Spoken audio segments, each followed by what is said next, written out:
Nós estamos começando o programa Trocando Ideias, o programa da Igreja Presbiteriana de Pinheiros, um programa feito para você, para abençoar seu coração.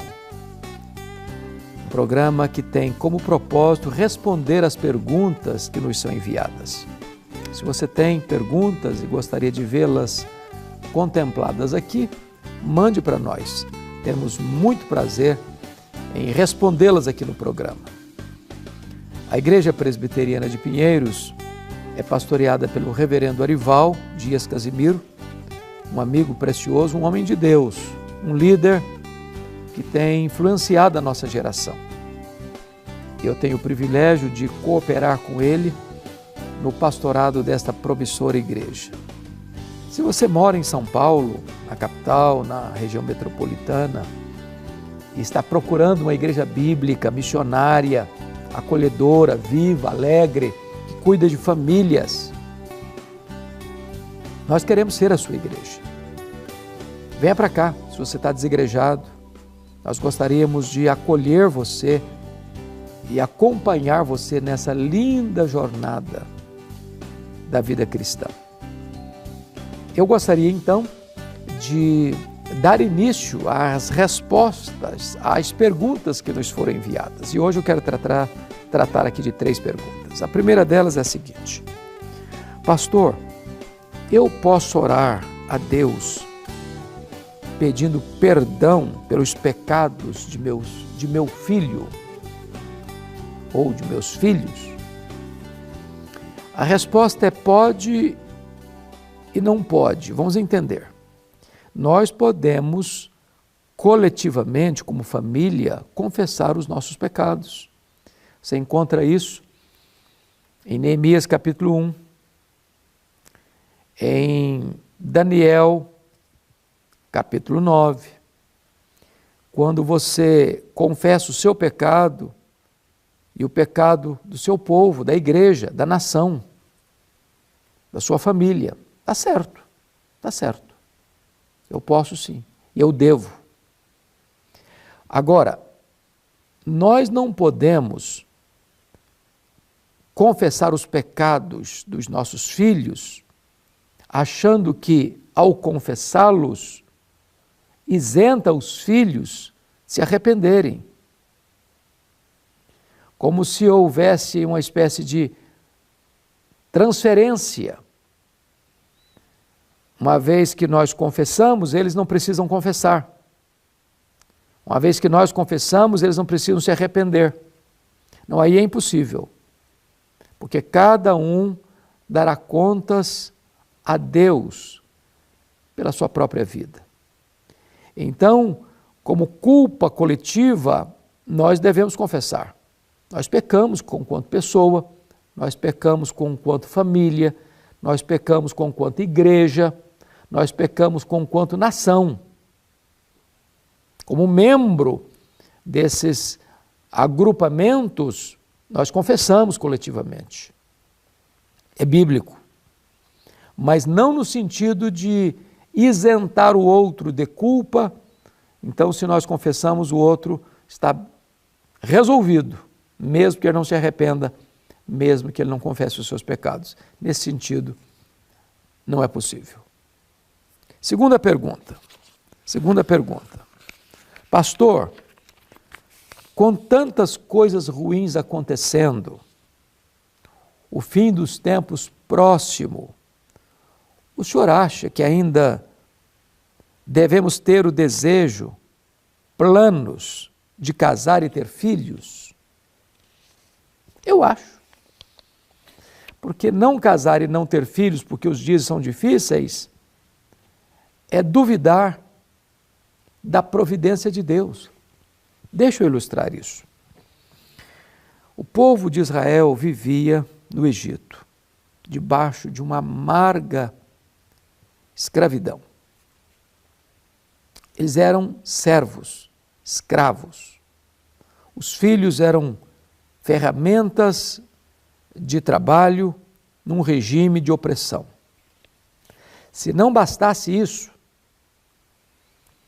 Faraó, ao ver o povo de Israel se multiplicar, resolveu mandar matar toda criança que nascesse do sexo masculino, devia ser morta. Era a ordem dada aos soldados.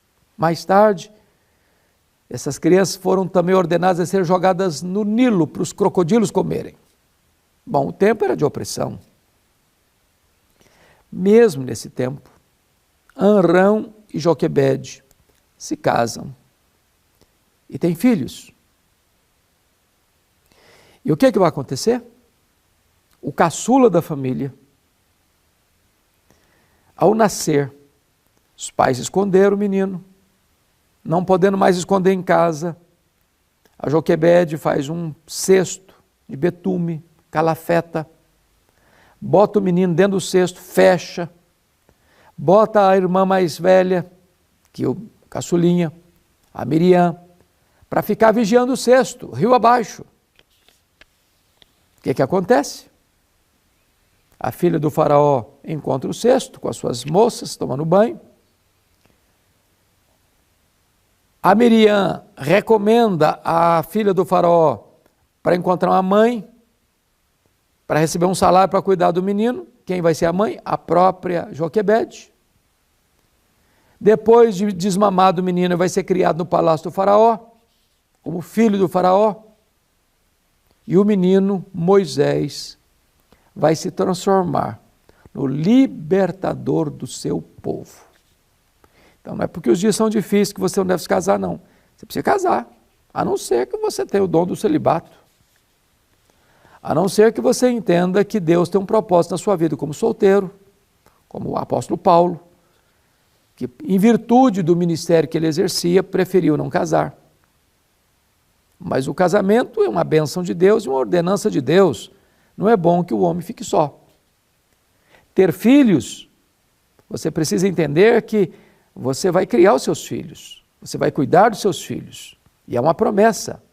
Ensina a criança no caminho em que deve andar, como exemplo para ele. E quando for velho, não se desviará dele.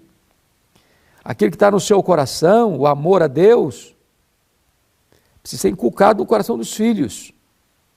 Então, não é hora de recuar da marcha ré, não. É hora de crer que Deus é soberano, que Ele está no controle, que Ele é o Senhor da história e que os seus filhos são herança de Deus e vão ser criados para a glória de Deus. Terceira pergunta. Pastor, o Espírito Santo pode agir em uma pessoa fora da igreja? Claro que pode. Claro. O Espírito Santo não está limitado aos templos, às reuniões dos cristãos. O que disse Jesus a Nicodemos? Lá em João 3, versículo 8. O vento sopra onde quer. Ouves a sua voz. Não sabes de onde vem, nem para onde vai. Assim é todo aquele que é nascido do Espírito. O Espírito Santo é livre. O Espírito Santo é soberano. Ele sopra onde quer. Ele sopra na rua. Ele sopra no hospital. Ele sopra no campo de futebol. Ele sopra na boate. Ele sopra num bêbado que está retornando para casa de madrugada, que encontra um folheto sujo, rasgado, pega, lê e o Espírito Santo converte o coração dele. O Espírito Santo é livre. Ele é soberano. Ele sopra em casa. Ele sopra na igreja. Então, é claro que quando alguém vai à igreja, ele está já caminhando na direção de desejar ouvir a voz de Deus. É o Salmo 73, que Asaf está em crise, com dúvidas, com perguntas, até que ele entra na casa de Deus e atinou com o fim dos perversos. A mente foi iluminada, a palavra de Deus clareou o seu caminho. Ou você pode ver a mesma coisa em Isaías 6. No ano da morte do rei Uzias, eu vi o Senhor assentado no alto e sublime trono.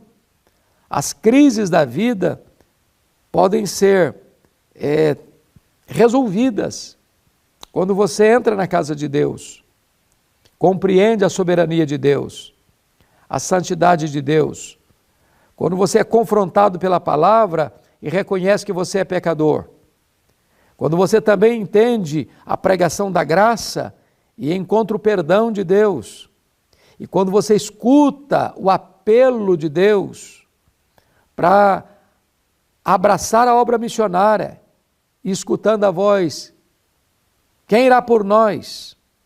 E você responde, eis-me aqui, envia-me a mim. Deus age em quem quer, quando quer, onde quer, soberanamente, livremente, para o louvor da sua própria glória. Então, o Espírito Santo não está preso a estruturas eclesiásticas. O Espírito Santo não está confinado aos templos cristãos. O Espírito Santo é soberano e é livre.